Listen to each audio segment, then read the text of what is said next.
commission, each should have the opportunity for that growth opportunity that brings for the chair of the commissioner. It should rotate and continue to rotate. Some will do better than others, some know more than others, some have been longer than others. But what's most important is every person. No one person has the market on all the good ideas. That's why you have 3.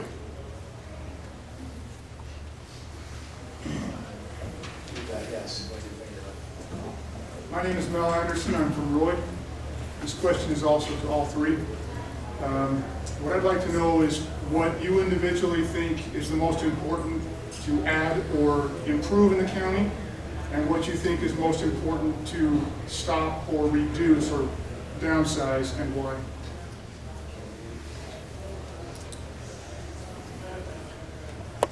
I would answer that by saying economic development has to be the focus because it will drive everything. As far as what needs to be reduced, is that your question? That was the question. I would have to get in and do a lot of listening and learning before I could make that judgment.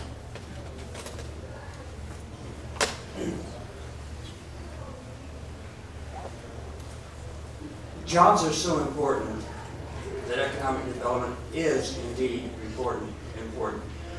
But we must first manage the budget underneath the constraints we currently have.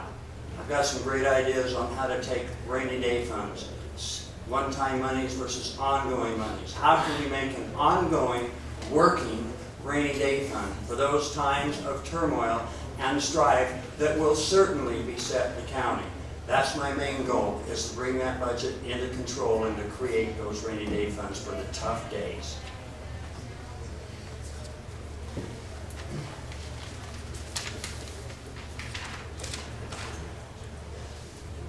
There are several issues that are right now are hot buttons in the county. One of them is the widening of 12th Street out west. That, for most of you out here, that may or may not have much significance. Another one has to do with libraries and rebuilding those. Another one has to do with Skyline Drive. Another one has to do with the slush fund that we've had and now is gone. My big thing is communication. I think I can't tell you if it's been good or bad, but I can tell you if it's better communicated, then people will understand it better, and the byproduct of that will be better economic development and better things to come. So that would be where I'm coming from, is communication. Yes, Rick. We're very fortunate that we've had Republican leadership and things are going very well in Weber County. I'm just wondering what the candidates think are the biggest challenges that we'll face in order to keep things on the right track in the future in Weber County.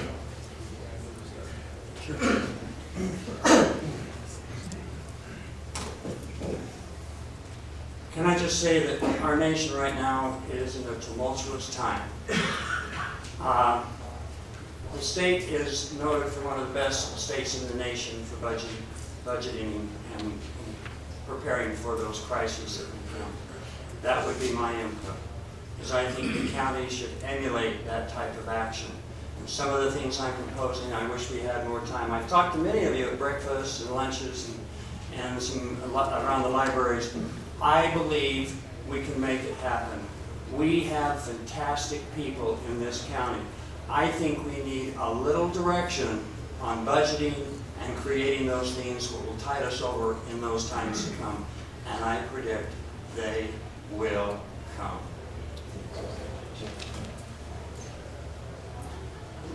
We could talk about national and state stuff all you want, but I'm more focused in on the county. I believe I've always voted for the man, and as far as my thinking has gone, for the last 22 years I've been a delegate. The guys I've been supporting have always been Republicans. For 12 of those 22 years I was a precinct chairman until they changed the lines. I very much believe in, and our household sustains and supports everything that has to do with the Republican way. But I also am sympathetic to other folks and what they think and feel, but I very much support the platform for the Republican Party, and we will work to keep it that way.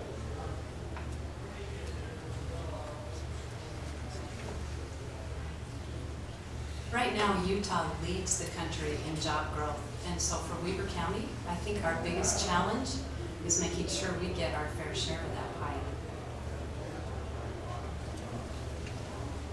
Let's go to the back. A lot of the commission projects, the big ones, they have to have a bond that's put in place, and often we don't necessarily get to all of that for a while afterwards.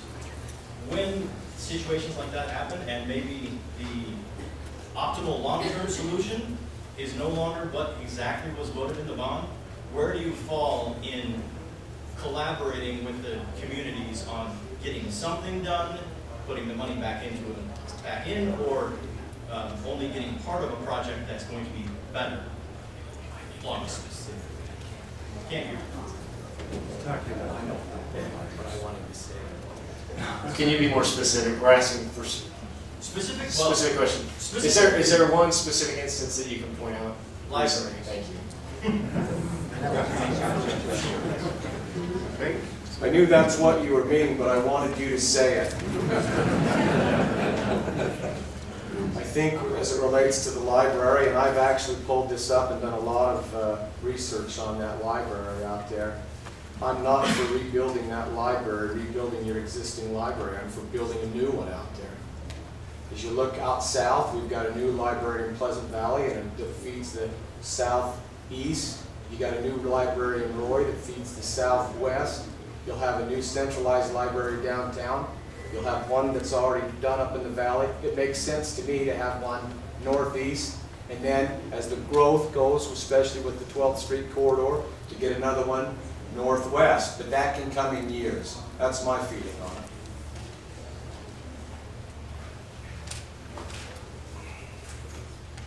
I too have spent a lot of time understanding this issue, and I've been out to North Ogden and I've walked through that library and I've walked through the basement, and I feel really strongly that this is an ethical issue, and voter-approved money needs to stay where it was where it was intended to be used. That amount of money, if it were rolled over to build a new library, North Ogden would get the same size library that they have on that main floor. If it stays there, then they have the opportunity to double their space and remodel as well. So, okay. Let me be real specific. I've been meeting with the mayors of those communities and commissioners and the library board for the last couple of weeks. And they have asked that I work with them on this particular project, and I'm in the process of doing that. This next Wednesday we will meet with those three parties, and we will talk to each other rather than past each other with the media, and we will come to a solution. We all have great ideas, whether it should be refurbishing, expansion, where it should expand. If you want to build a new library, that's a great idea. The bond was $45 million. You have $5 million to do it. You don't have the money to do it right now. Even with the savings on the Roy Library, you might have $7 million. Let's work with the people involved. Let's work with the mayors and city councils. Let's work with the commissioners. These are bright people. Together, we will work a solution that will best serve the patrons of North Ogden, Pleasant View, and Harrisville. I commit to you we'll do that. Thank you. Right there. My name is Curtis Keel. I'm from Roy, and I've heard a lot of rumors about some bad things going on the county level that need to be repaired. Once you guys get in and magically fix everything, how are you going to leave without making the power vacuum? And have you considered, because if two people agree, then the third one isn't necessary, have you considered going to a 5-man commission or a 7-man commission?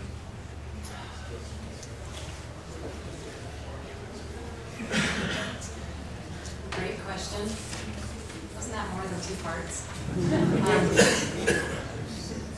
So let me start by saying that communication is key to any sort of success. And I have put in my time on this as well and read the report that was created back in the 80s and refreshed about a year and a half ago. And definitely the county commission needs to study this issue.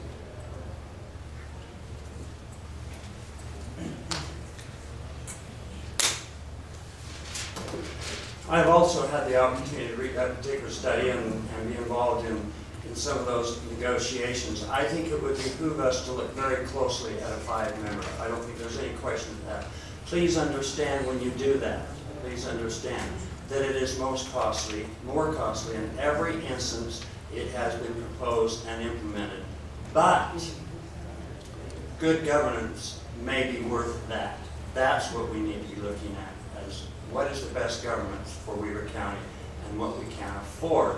I'm a proponent thinking that, like I said earlier, no one person has a corner on all the good ideas. 5 people would have an opportunity to reason together, maybe more fluidly and more effectively, but it would cost you more. I want you to be eyes wide open on this. It would cost you more in every instance.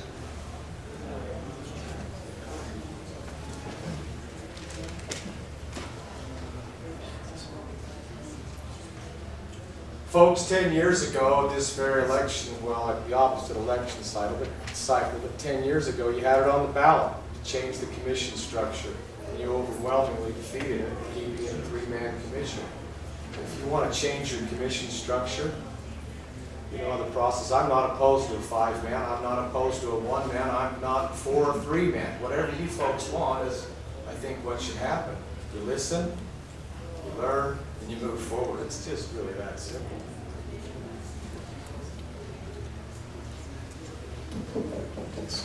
Yeah, this question would be for all 3 candidates.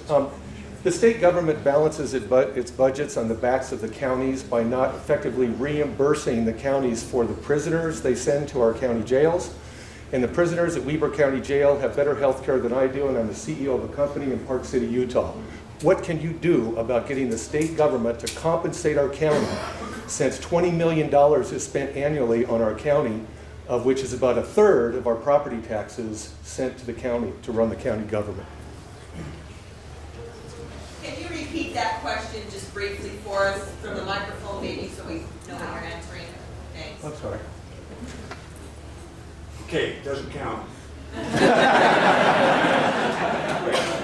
Okay, his question was, the state of Utah has balanced the budget sometimes on the back of county commissioners because they're not reimbursing the full cost of jail costs for those prisoners that may be state prisoners, or, and I think it's important to understand this, condition of probation prisoners that are coming from courts in the Weber County area.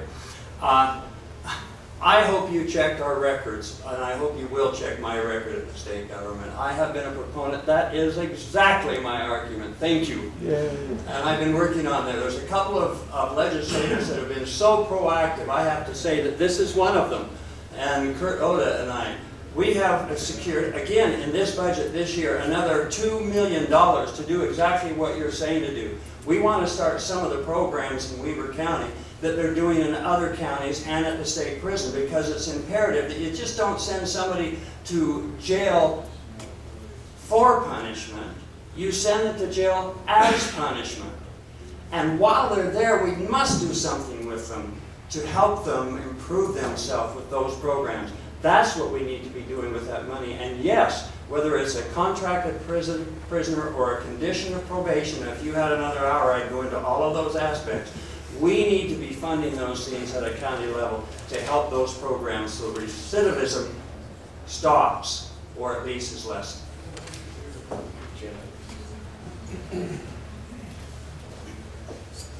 I said when I started this, if I don't know the answer to the question, I'm going to tell you I don't know.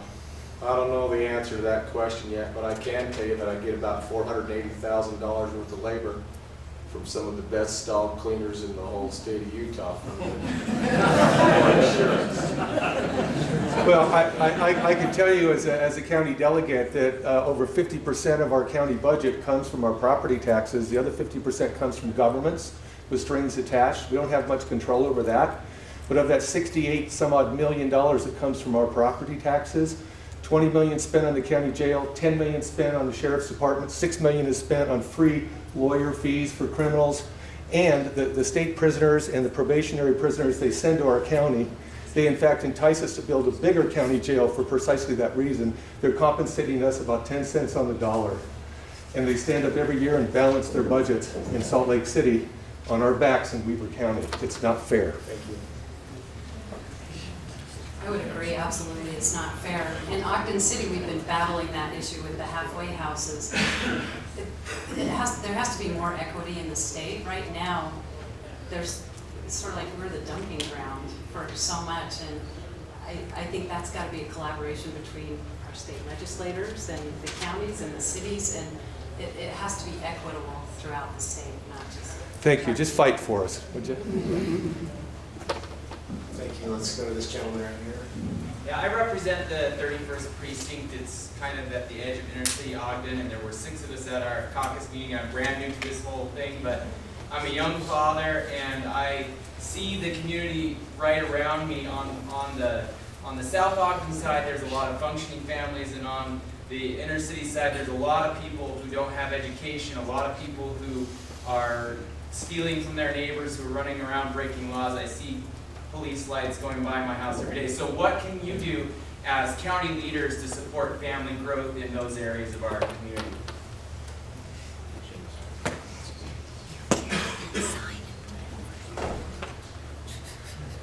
Part of the Republican platform, as I see it, has to do very much with families. The one thing as a commissioner that I would do would be to sustain and support the cities, their mayors, and the council to help with those issues. Where you live is a city piece there. Where I'm most familiar with would be in the county where the deputies patrol. So that's another. I can't directly answer that, and I'm not going to just make up some kind of flowery answer. But I can tell you that I would very much and have a great relationship currently with mayors and a lot of folks in the city council to make that work.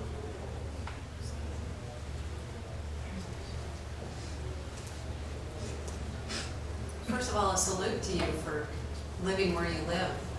That's what's going to change the tide, and it already is in Ogden.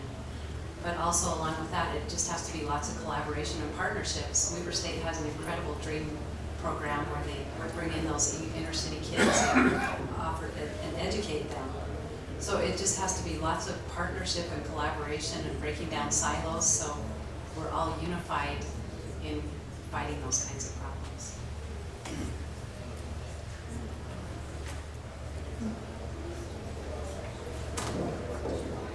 Thank you so much for that question. Relevant question in our era as we live with our communities, especially in areas that are less fortunate in some ways because they have not learned how to be more self-sufficient. Can I just be candid, and this may not sound good to some of you, but this is often a parental responsibility and a family responsibility. That's the Republican platform. I served, now get this, I'm a conservative Republican. Some of you may find how ironic this is. I served for 8 years on the Ogden Weaver Community Action Partnership, 4 years as the board chair. How did I reach those people? They trusted me because I was in their homes time and time again. And I told them about how important it was to bring their children to school. And we finally said, if you don't participate, we're not going to allow your kid in school. And it worked. We actually got a lot of those neighborhoods. That's what we need to continue to do. Trust is the most important element. They must trust you before they'll allow you to help them.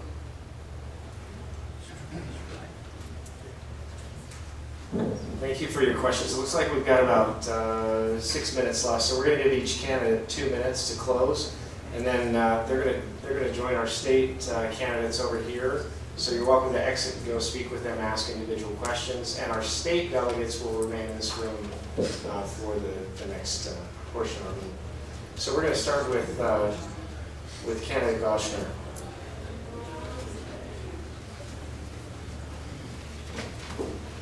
Again, I just want to thank all of you for being here on this beautiful spring evening and engaging in the political process. And what I can guarantee you is that I will always engage and communicate and collaborate before making decisions, that I will always be honest, that I believe passionately that our county has a bright future, and it involves all of us working together. Thank you very much.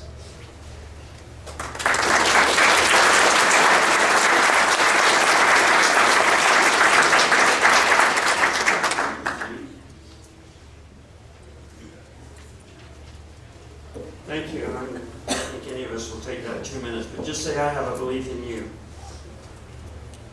I have a belief in me. I have a belief that together we can make not only Weber County, and not only Utah, but our nation great. It's just great. I do not believe that we're beyond that point.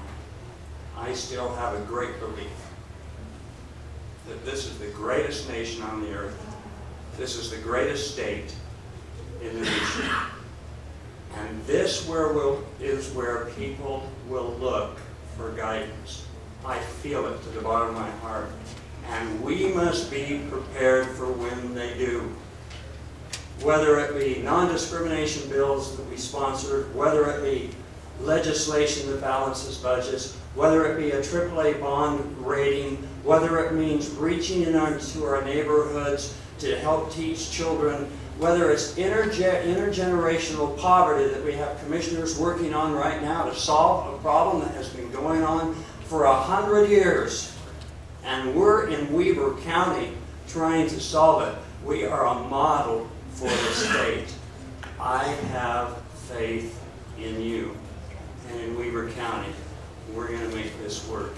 And we are going to be an emblem that people will look towards, not only in the state of Utah, not only in the Western United States as I meet with my colleagues, but across the nation. They will look to Utah as we solve these problems. We can do it.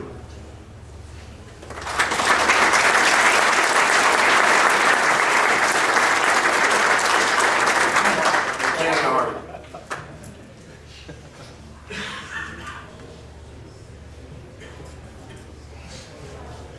I've spent my lifetime getting along with people. That has blessed my life. I don't shake hands today because I'm trying to win a vote. It's because it's what I've done for the last 35, 40 years. It's worked well for me. It's got us in a lot of doors, and we've been able to grow things because of it in the private sector and in the public sector. We've been very efficient. We've been able to do most of everything we've done with less, but we've made do with what we've had. I don't know the answer to every question. I'm not the smartest guy up here, or gal. But I have the ability to surround myself with great people. So I don't have to be the smartest guy, just the one that can surround myself with wonderful people. And I'm asking for you to support me, because most of you know that I can do that, and I will do that very well. Thank you.